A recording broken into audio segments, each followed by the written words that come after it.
We're joined by HuskerOnline, Sean Callahan. Sean, good morning, Sean. And Sip this morning is donning quite the shirt that he says you got for him from. Is this a rollback shirt, Sean? This is fancy. Yeah, fancy for Sip. It's right $100 shirt. Yeah, Sean. we're confused by it. we really upgraded Sip's wardrobe. With some of the sponsors. This is an on-3 deal, and they sent every on-3 employee a healthy gift card to rollback. And Sip went shopping. Sip better. The ladies of Lincoln better look out. Oh, here we go. Nice the shirt, ladies Sean. of Lincoln. It's a nice shirt he has on. Okay, so let's talk about that a little bit. How about we not? So, Steve, are you available? Is that what you're trying to do? Are you available for dating? Sean, why? Would you be on? Sean, why would you say? Would you be on Tinder? Why would you say? Okay, the show is taken.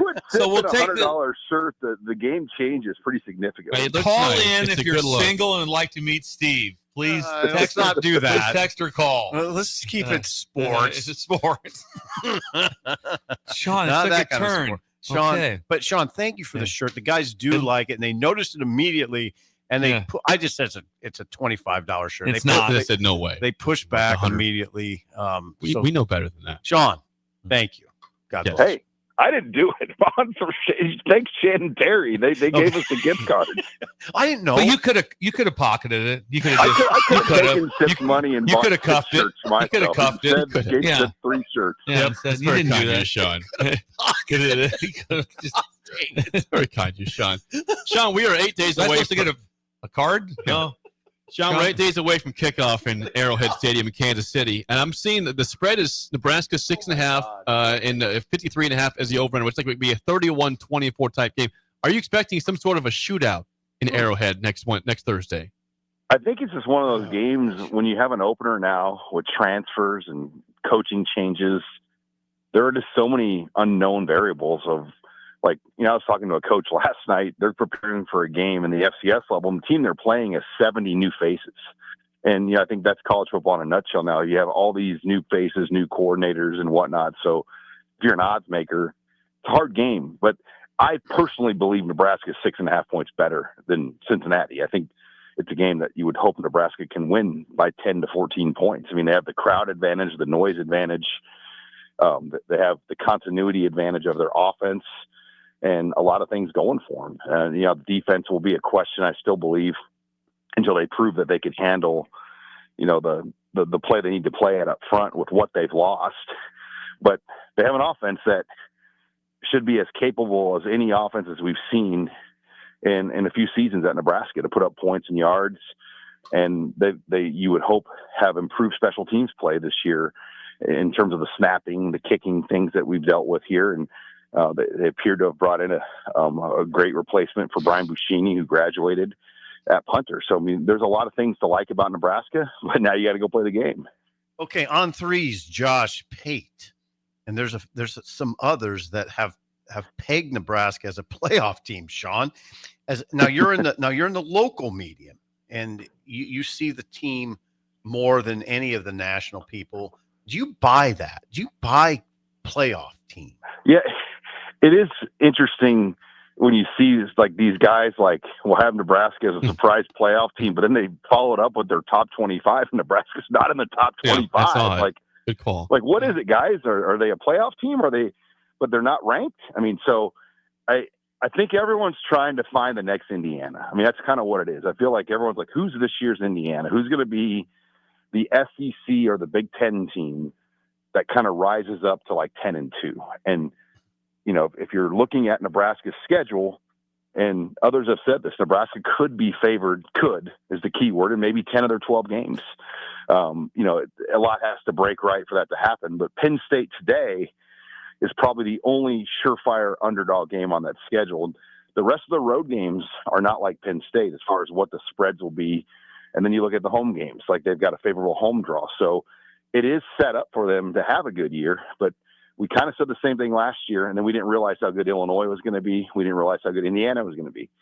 So it can change. Yep, it does. The dynamics. And is that going to happen again? Is USC going to be way better than we're even anticipating? Is UCLA going to be better? Right. How about Minnesota? You just don't know. And, I've seen records for Iowa picked to go 10-2. Iowa could be really good too this year. Jeez. Okay, let's get on the nitty gritty, Sean. The questions that you get asked all the time. For instance, who are the starting tackles in Arrowhead for Nebraska on August 28th? Who are Nebraska's starting tackles? I think it's going to end up still being Elijah Pritchett at left. Okay. Teddy Prohaska at right. Look, Elijah Pritchett started 12 games last year at Alabama, and I know he had some ups and downs, and I think they've pushed him. They've challenged him, and obviously there's, I think, been some ups and downs for him here. But I still believe he's the guy that walks out there first, and I do believe Teddy Prohaska, when healthy, we've seen what he is, and it appears right now Teddy is healthy, and he's come in ready to go in his final season of college football. And we'll see. But the good news is they have Gunnar Gatula, they have Turner Corcoran, behind the scenes getting himself back, and then Tyler Knack. So it's probably the deepest tackle situation Nebraska's had in a few seasons, where they've legitimately, you look at their top 8 linemen, 7 of the top 8 linemen have made starts in the SEC, Big Ten, and Notre Dame. Mm-hmm. I mean, that just doesn't happen anywhere in college football anymore, to have that much experience coming back because of the transfer portal and other things that kind of factor in. You can go into the weeds with this fan base. I'm just going to go into the weeds. I'm going to go into the weeds a little bit. Gibson Pyle went down on Saturday in the scrimmage. He was the backup. He's a backup guard.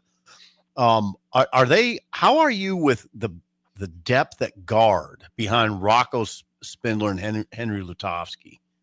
Well, Jason Machacek, by all intents and purposes, was probably an equal to Pyle, so they're fine with him. But then there's the ability to move players around. I mean, Corcoran could probably play guard. Then you have Sam Sledge, who could play center or guard. Okay. I mean, they have options there, and I think Donovan Raiola, with his NFL background, is used to moving people around that play other positions. It's kind of, so I think you zone in on really that top 8 that we know. Who are those top 8? Can you whip through them? Yeah, Pritchett, Gatula, God, Sip, I love it. You trying to stump me here. 8 people. Pritchett, Gatula, Knack, Prohaska, Justin Evans at the center spot. Then you've got Turner Corcoran, Henry Lutovsky. I said Knack already, Knack. and then Rocco. Said it right away. I caught it right away, Sean. Thank you. We heard Knack. Steve wasn't listening. So show me up. He wants to try to stump you, but the then when you morning but then show when you in get, the city of Lincoln here, Yeah. and he tried to I come stump right you. back at you. This is all about this whole new dating thing that's going on. You're making a lot of money, Sean. You can name the top 8. Big for me, the entire 125-man roster. Okay, let's get going here. Well, the top 8, though, they are comfortable with the top 8 is the bottom line, right? Yeah, I think that group it's a really interchangeable unit with the guy. I mean, Gunnar Gatula could probably play guard, too. I think they'd be confident in doing that if they had to. Mm-hmm, mm-hmm. Sean, question for you. Non-conference game, generally you can travel unlimited, or do you have any idea what Nebraska will take down to Kansas City? Who will be on the bus heading down there, because they can take more numbers than they can to a road game for a Big Ten game? So my understanding is, they'll have a boosted true travel roster. I don't know what that number is going to be exactly, because I don't think they've set that yet.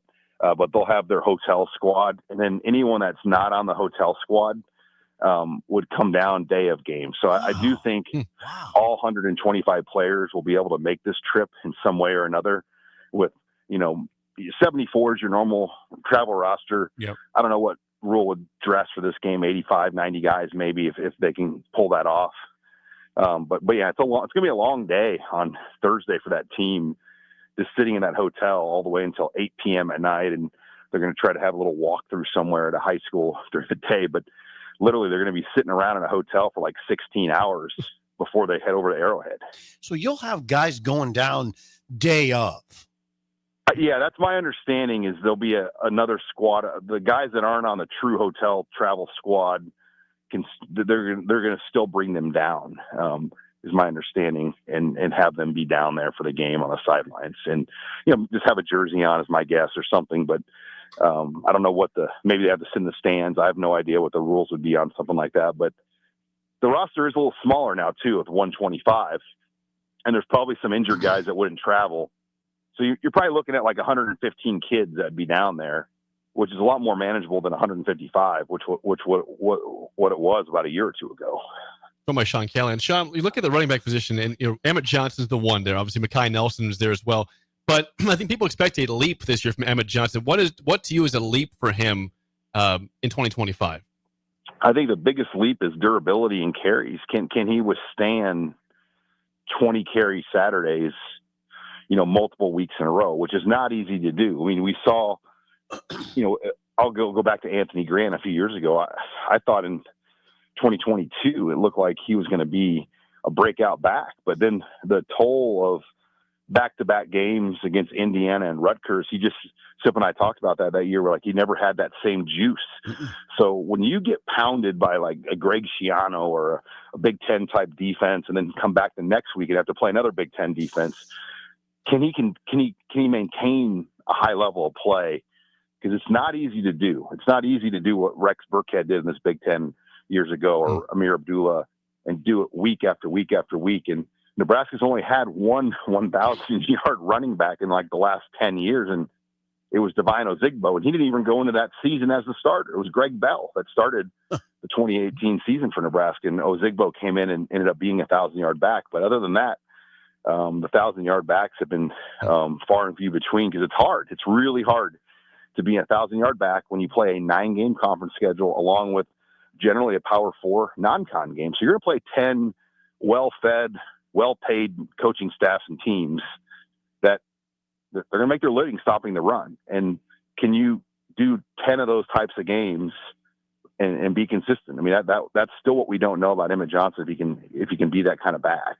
Sean, there was a significant recruiting development that have sort of slid under the radar a little bit, because Pitman committed on Friday afternoon, which is a slow news time. But the significance of the Omaha Central safety's commitment to Nebraska in your mind is what? Well, he's the highest ranked in-state player in the online era. He's number 19 in the top 100, which once the recruiting services add additional 5-stars, they all have about 32 when it's all said and done. 5-stars. That's what On3 does. But right now, I believe we only have about 10, whatever the number is at for 27. So we tend to add our 5-stars as the process moves. Right now, he'd be a 5-star, and he's kind of identified as one of the. I mean, Baker Steinkuhler was a 5-star many years ago, but there have not been players of his regard in terms of ranking that come out of the state.